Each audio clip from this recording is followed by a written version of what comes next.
dari Universitas Negara Palopo. Jadi lewat kesempatan kelas ibu hamil ini, saya sedikit memberikan materi tentang infeksi menular seksual. Ibu-ibu tahu tentang infeksi menular seksual itu apa? Jadi infeksi menular seksual itu jadi penyebarannya melalui hubungan seksual. Dia melalui hubungan badan. Apa saja penyakitnya itu ada namanya rajasnya sifilis, kemudian ada herpes, kemudian ada HIV, dan itu bisa berakibat untuk bayinya kalau tidak ditangani. Makanya ya ibu itu ketika ibu hamil datang pertama kali itu pasti dites HIV-nya, dites sini itu dites. Kenapa itu dites? Karena ketika didapatkan dia positif, ada penanganan langsung juga supaya bisa meminimalisir penularannya melalui bayinya. Karena ketika kita terinfeksi, pasti tertular ke bayinya kalau tidak ditangani lebih awal. Gitu. Kalau seandainya cara penanganannya seperti apa, itu salah satunya jangan berpegang pasangan. Karena biasanya yang infeksi menular seksual itu pasti lebih banyaknya itu didapatkan karena berpegang pasangan. Beda dengan yang HIV, kalau HIV itu selain infeksi menular seksualnya dia bisa melalui jarum suntik, tapi dia tidak bisa melalui keringat. Jadi kalau seandainya ada yang misalkan ada teman yang positif HIV, kemudian kita tinggalkan begitu, tidak mau dekati, jangan seperti itu, karena dia tidak menular melalui percikan air liur, dia hanya bisa menular itu lewat darah. Misalkan kalau dia berdarah kemudian kita ada luka sedikit, dia kena lukanya kita, itu bisa tertular. Tapi itu pun ketika yang masuk itu berapa dulu darah yang masuk yang kena sama kita, tidak selamanya. Kayak contoh kemarin, saya kan tidak tahu ini ada pasien tiba-tiba datang, tidak pernah periksa, ternyata dia positif HIV. Saya yang tolong, dan kami. Oh, dia cuma kan? Oh, saya sudah stres juga. Tapi setelah konsultasi sama dokter, dia bilang selama itu maksudnya tidak ada luka, kita pakai pelindung. Kalaupun ada darah yang menempel di kulitnya kita, itu hanya sedikit itu bisa dilawan sebelumnya kita gitu. Tapi setidaknya dihindari. Kayak kenapa sekarang ini jarum suntik kita satu orang satu karena menjaga itu.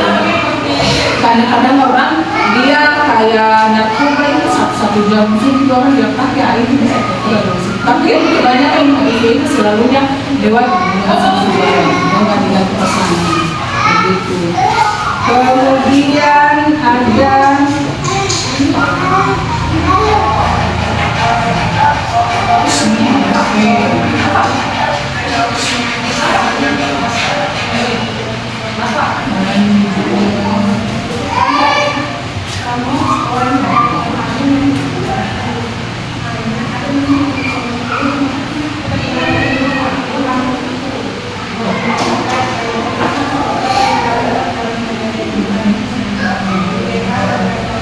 kemudian ada juga itu yang biasanya ibu hamil, siapa yang sering keputihan di sini selama hamil.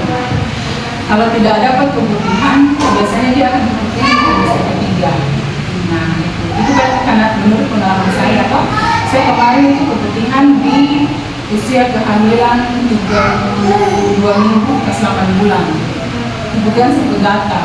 Udah usah suka ya, saya juga sempat takut karena kalau seandainya keputihan yang gatal berarti ada infeksi jamur. Kalau kita tidak bisa tangani, itu bisa infeksi yang ada di dalam vagina, kemudian dia masuk ke dalam rongga rahim, dia bisa menginfeksi ketuban sehingga terjadi ketuban janin. Nah, jadi kalau seandainya ada keputihan yang sampai gatal, itu langsung melapor sama bidannya. Ada juga orang yang keputihan tidak bisa membedakan ini keputihan, ini ketuban. Ada pasien juga 12 ini, dia mengatakan bahwa dia sampai basah celana dalam. Ternyata itu adalah pertumbuhan yang sudah merembes sedikit-sedikit. Setelah dia pergi WC, ternyata sudah sedikit ketubannya. Langsung ini diarahkan ke operasi karena tidak bisa untuk mempertahankan sampai bulan depan. Ada juga begitu. Jadi ketika ada pengeluaran lewat, kan kalau seandainya pertumbuhan itu dia bentuknya itu dia kayak cair. Beda dengan berlebihan. Kalau berlebihan itu dia lendir. Tapi kalau lendirnya itu sampai mengganggu, sampai dia gatal, itu langsung melakukan kesembuhan. Karena ada juga penanganannya. Karena kalau dibiarkan, takutnya naik ke rahim dan infeksi salah ketuban sehingga terjadi ketuban. Iya, yang penting kalau dia gatal, nggak apa-apa. Yang penting sering-sering kan celana dalamnya. Karena dia biasanya kemudian karena lupa. Ada juga karena pengaruh hormon. Kalau dia tidak gatal berarti dia mampu rendah. Tapi kalau dia gatal berarti ada yang kesenjangan. Kemudian kalau ada keluhan-keluhan lain tentang yang selama hamil nanti kabarin kemudiannya atau saya kan masih cuti nanti September baru masuk. Kalaupun juga mau lihat tidak apa-apa dan diumumkan sama bulan lain. Mungkin itu saja ya. Ada keluhan selama ini? Aisyah, aman? Masih muat? Flu? Iya. Minum obat nggak? Belum.